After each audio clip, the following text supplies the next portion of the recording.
For 3 long weeks, this man and I have not been able to do this show because it was preempted on ESPN2 by various sports events. So for 3 weeks, I have stored up opinions for this man.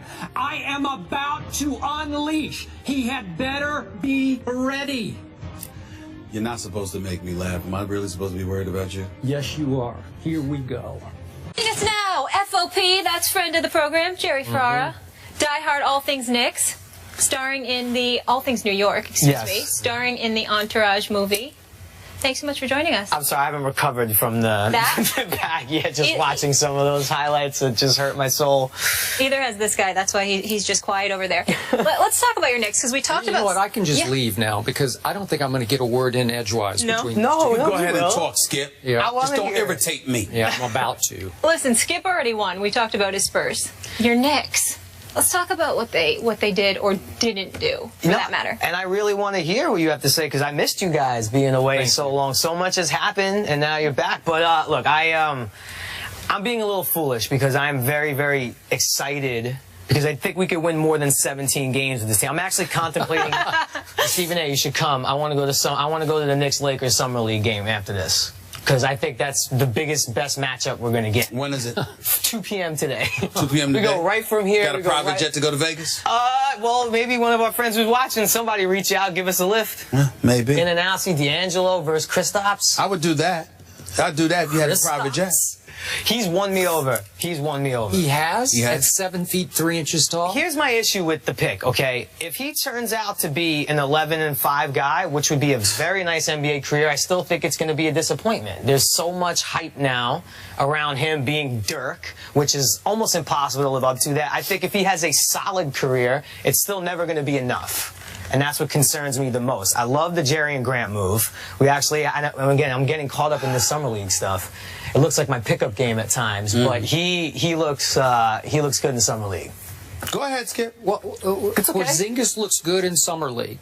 Yeah, he looks fantastic. You're going to hang your hat and Phil Jackson's hat on Porzingis in the Summer League, where, to my eye, as I watch him in Summer League, he can't get any inside position on anybody because he weighs like 165 pounds. He did get back down quite a few times. He's going to have to put some weight on, but I think that... Protein shakes. More than that. We're going to have to send him more than that. I'm not hanging my hat on it. I'm hanging my hat on the fact that the Knicks in the East actually have a young team now that is worth watching on an excitement level. Whereas last year we were sold the goods of Calderon and Jason Smith and expecting to make the playoffs with that team. That was never going to happen.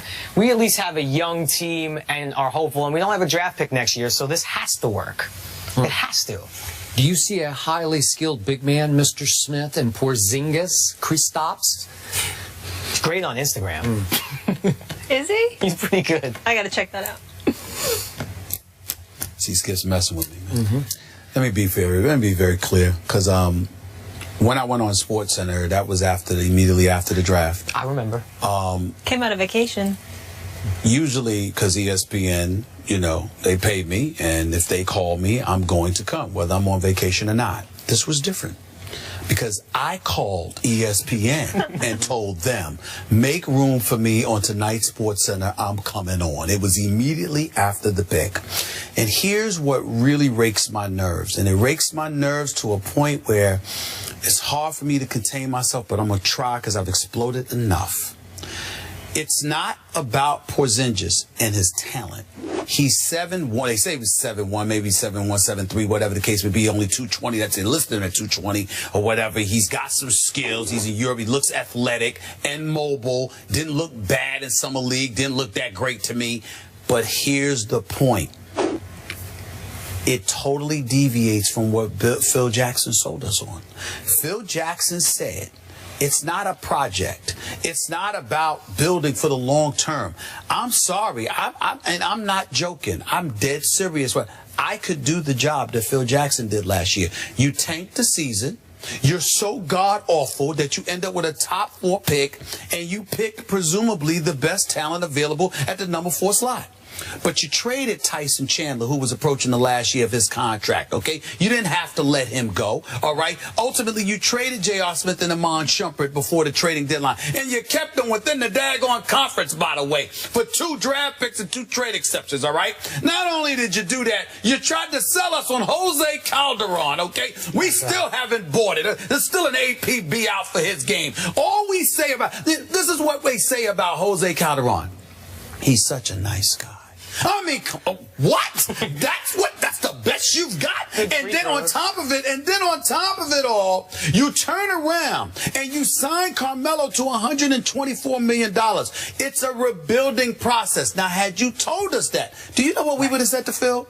Go ahead and let Carmelo go. Or sign and trade him. Don't bother, because we don't need to watch Carmelo Anthony, one of the top 5 offensive players of this generation. We don't need to watch Carmelo Anthony lose night in and night out. Let him go somewhere else, get something quality for him in return, and build. And it would have been a reclamation project that we all would have accepted, because you know what? All right, you sold us on that. You told us. The problem is, Phil didn't tell us that. He said it's the Eastern Conference. We should be able to compete for playoffs. I just need to make these moves. And clearly, he lied. He hoodwinked us all. The man went on 3 road trips last year, ladies and gentlemen. 2 of them were to L.A.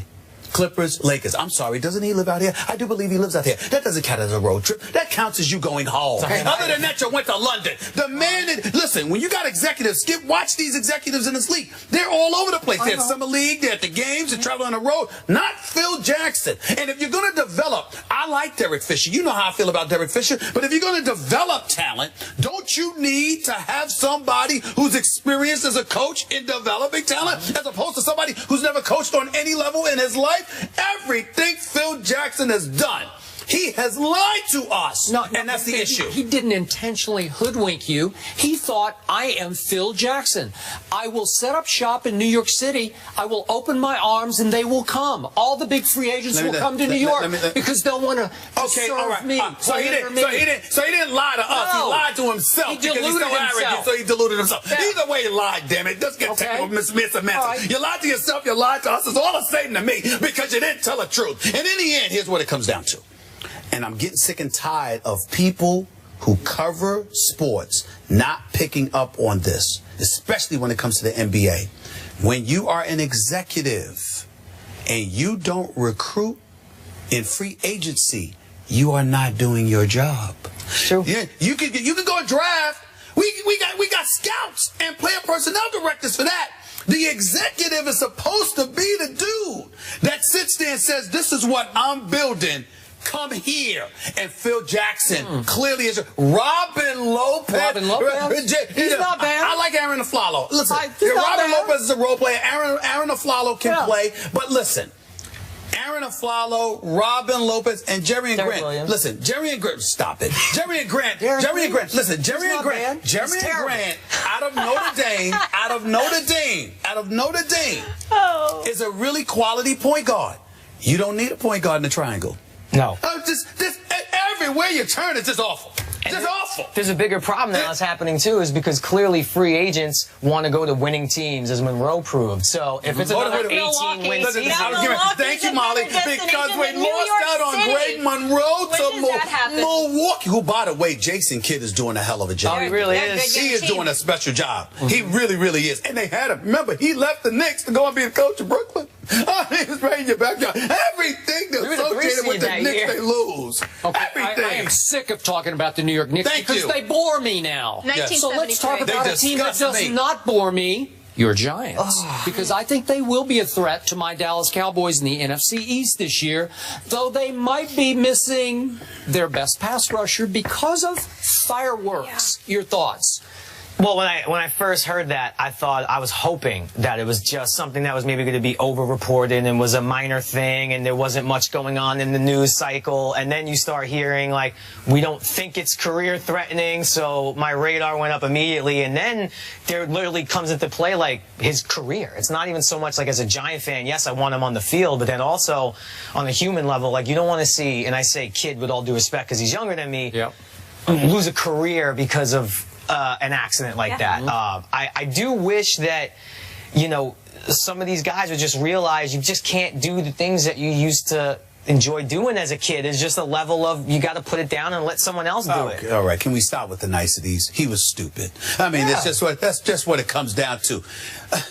You got $14.8 million on the table to sign for. Let's light him off. And you're gonna play around with fireworks? Really? You don't know better than that? I have no patience. Look, I am allergic to idiocy. There's a lot of things that we can tolerate. Idiocy shouldn't be one of them. There's certain dudes that deserve to miss a season just because they do something stupid. Just because they do something stupid. Right, but not a career. And that's why I started to feel nervous, because when they start saying career it won't end his career. No, but I'm saying that was the he might not be able to grab as well, but it's just fractured and it's not going to end his career. He's going to play, but he ain't throwing the football. He'll be all right. Yeah. Well, we'll see. You know, we'll see. I have never understood how in this great country of ours we celebrate our independence every 4th of July by lighting small bombs in our hands. I don't really get it, but he did it. That should be in the contract. I always tell you, you shouldn't be in clubs after midnight. That should be in the contract. Skydiving, bungee jumping, motorcycle riding, firecracker popping on the 4th of July. It is idiocy of the highest order. And he comes off to me every time I see him interviewed or I watch him on the sidelines. He's like an overgrown kid, and I don't think he's grown up. Maybe he'll grow up now. Well, listen, here's the embarrassing part. The New York Giants fly from New York to go see you. And they can't get in to see you because your family or whomever it was shielding the Giants from getting in to see you. And you thought hiding for them would elevate your stock? I mean, really? I mean, really? You don't think that they would have something inside of them that says, maybe this is worse than what it appears? Because we want to see you and we can't even see you? Really? You know, you're taking millions from them. And by the way, JPP hasn't been the same in years. He hasn't been what he used to be. After that back injury, it was never the same. Oh, right. He did have a decent amount of No, he's big time. He's a big time talent when healthy. They need him. And they need him. And bottom line, I do think they're going to be really good next year. I think the Vereen pickup is going to be great for them because when Eli had like Ahmad Bradshaw to throw to, it changes his whole game. It does limit the interceptions a little bit, and I think Vereen is the best in the business at that. That offensive line is still suspect, y'all. It is, and I think having a good pass-catching running back will help alleviate some of that pressure as well. And if Victor Cruz is healthy, their offense is going to be legit. I think also the defense does have some problems, and if you lose JPP, it's not the same. Making me feel better about my Cowboys now. I see. That's where I like to set you up that way. By default. I like to set you up that way. You should feel very good about your Cowboys. Jerry, thanks so much for stopping by. Again, always a pleasure. I love when you guys are out here. Welcome back. And one last thing. We had a long talk a few years ago. Bubba Watson, will he win another major or not after his first Masters? I said yes. You said no. I had the research team check. He's got one since. I'm not often right. Is he going to win another one? Yeah, why not? Next weekend? Yes, why not? I think Jordan Spieth actually has a shot to win 3 in a row. Well, that's really stepping out. When well, you it just is. Under 20. Well, it is when he just won the John Deere Classic, and now he's got to fly to St. Andrews. I'm just saying, you acting like that's a big deal. You're really stepping out on a limb there the way he looked. Guys, speaking of 3 championships, Dwayne Wade has that, and he decided to keep his talents in South Beach, but have the Heat done enough to compete with the Cavs in the East, that weak Eastern Conference? That debate is coming up next.